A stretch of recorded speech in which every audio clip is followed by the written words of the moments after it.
So wanted to have a little leadership talk today about the principle of love and respect. You guys have all probably heard me talk about the Love and Respect book for marriage.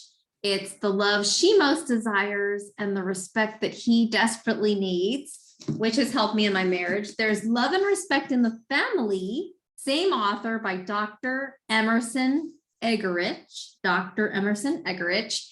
Love and Respect in the Family is the respect parents desire and the love children need. But I wanted to talk real briefly, quick 5 minutes today about the love and respect in the workplace, which is also a course that Dr. Emerson Eggerichs teaches, but I kind of wanted to put my own spin on it because in this, he shares about the respect that we as leaders desire, but the support and care, the personal care that the people we lead need and secretly desire, or subconsciously they don't even know that they desire it.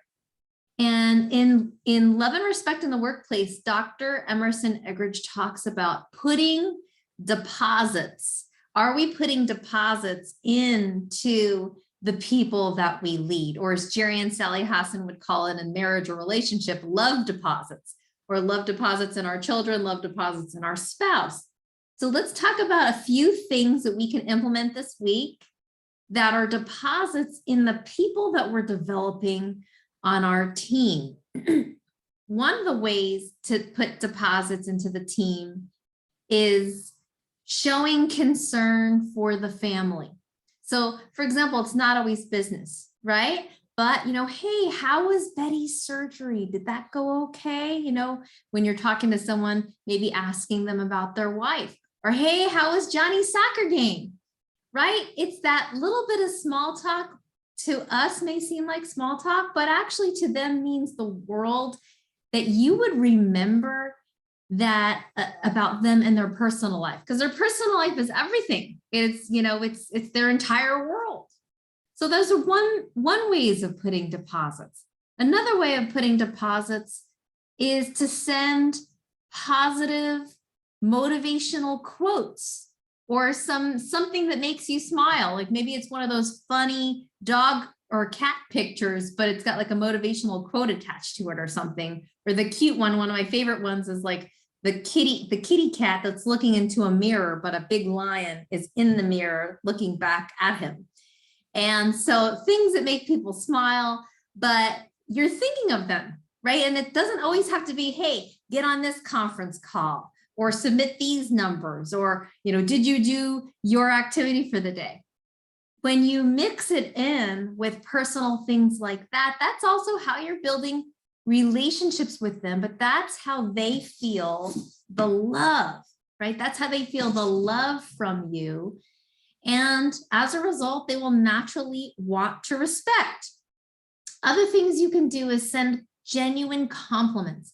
It doesn't have to be work again. You can just say, I just wanted to take the time, Peter, and tell you what an incredible man of character that we believe that my husband and I think that you have, right? So usually when I'm complimenting a man, I make sure that I always say my husband and I, or we, so that way it doesn't ever get funny. You know what I'm saying? Because when you're talking to the opposite sex, you've got to be 100% clear at all times with your messages, especially if I'm complimenting them. So you just want to take a minute to compliment them, genuinely compliment them, and praise them and affirm them. A lot of people's love language in the workplace is words of affirmation. And then, of course, another way to put in a deposit is to care enough to call. A lot of people are text messaging these days. I know I do it all the time too. And it's the easier way to communicate. And when you have a great relationship with someone, it's really a useful tool to say, hey, this call is starting, or hey, this is going on, right? But if I haven't spoken to you in person on a phone call after 4 text messages, then I am losing in the deposits. I'm actually making withdrawals. So care enough to call, and care enough to call in good times and in bad times too.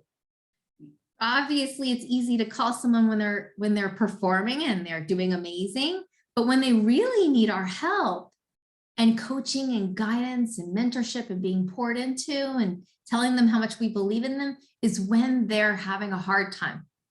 So if we can focus on making those deposits, that is when everything starts to happen and you can work together in a really quick leadership coaching relationship. Now, there's also deposits that can go up as well to your leader. This is when you're showing the opposite. This is when you're showing respect to your leader. And as a result, what you do also attracts. So what are ways that you can show respect to your leader? Well, number one is responding. Maybe your leader sends out a message. I know Rudy and Kelly and Lou, you guys are just incredible at responding right away. Although, you know, we always understand that not everyone will have a chance to, and I'm not always expecting it, but that's a way to show respect to leaders. Another way is to show up early, right? Like they say at the meetings, when a meeting is happening at an event, especially a live event, show up early, right? Offer to help set up. Now, not everyone has the bandwidth to do that, but when you do that, that's another way of sending love deposits your leader's direction. So, and then of course, just sharing accountability, you know, not making the leader guess exactly where you're at with what you're doing, but sharing, you know, this is what I did today, and this is what I accomplished this week, and this is what my plans are for next week, and communicating is another way as well. So showing love to the team, sending respect to the leadership, and as a result, you will have a large organization that respects you. The more you put out the love, the more they will love you back and respect you too. So that's this week's leadership lesson.